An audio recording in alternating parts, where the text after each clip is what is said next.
Alam na rin naman ng lahat, pero maski alam ng lahat, ang daming tutol sa relationship, ang daming sinasabi na. Lahat naman na nangyayari sa buhay natin is written sa mas madaling tanggapin lahat. Bakit si Xian ang daming ebidensya ng panloloko, panggagamit niya kay Kim Chiu, pero wala namang maungkat na ebidensya na si Kim Chiu yung nagloko?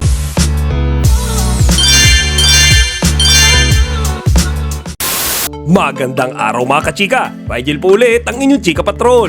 Bago tayo magsimula mga kachika, inaanyayahan ko muna kayong mag-subscribe dito sa ating munting channel para palagi kayong updated sa mga latest at nagtitrending na mga showbiz balita. Magkahalong galit at kalungkutan ang nararamdaman ngayon ng mga netizens, partikular na ng mga fans ni Kim Chiu. Para i-elaborate ko mga kachika, galit para kay Xian Lim at kalungkutan naman para kay Kimi.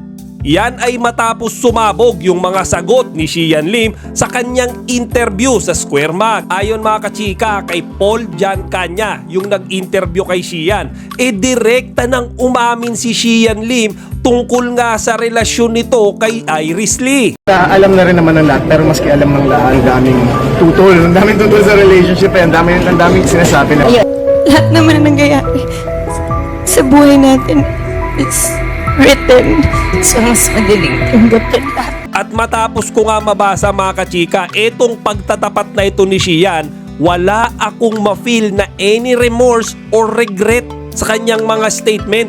Kung baka kachika, hindi man lang siya nagsisisi o nanghihinayang doon sa ginawa niyang pag-iiwan kay Kim Chiu. Ito yung kanyang statement sa interview mga kachika. Yes, I'm seeing Iris. Just to clear everything, to clear all the speculations, we are seeing each other and we are happy.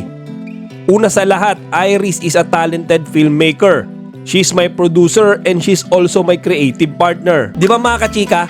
Diyan sa sinabi niyang yan, parang ipinagyayabang niya pa yung masayang relasyon niya ngayon kay Iris Lee. Siguro marami sa inyo ang magsasabi na wag muna nating husgahan si Xian dahil hindi naman natin alam ang totoong nangyari sa kanila ni Kimi. Pero kung mga kachika, nagbabase lang ako sa aking mga napapanood, nababasa at naririnig. Basta para sa akin kapag merong usok, merong apoy mga kachika.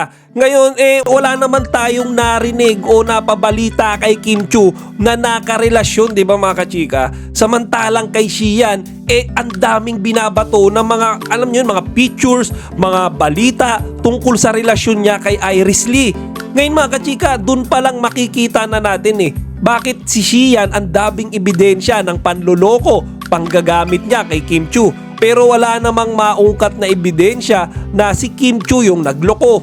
Hindi ko lang talaga malubos maisip mga kachika, no? Kasi after 12 years ng relasyon mo, kinabukasan nakamove on ka na kaagad. Kumbaga, ang tagal ng pinagsamahan nyo ni Kimi, kinabukasan may Iris Lee ka na kaagad. Diba? Kumbaga senyalis lang yon na bago pa lang kayo mag-break ni Kimi, meron na kayong ongoing existing na relasyon ni Iris Lee. Kayo mga kachika, ano ang opinion nyo sa ginawang pag-amin ni Xian Lim sa relasyon niya ngayon kay Iris Lee? Ilagay nyo lang dito sa comment section para mapag-usapan natin.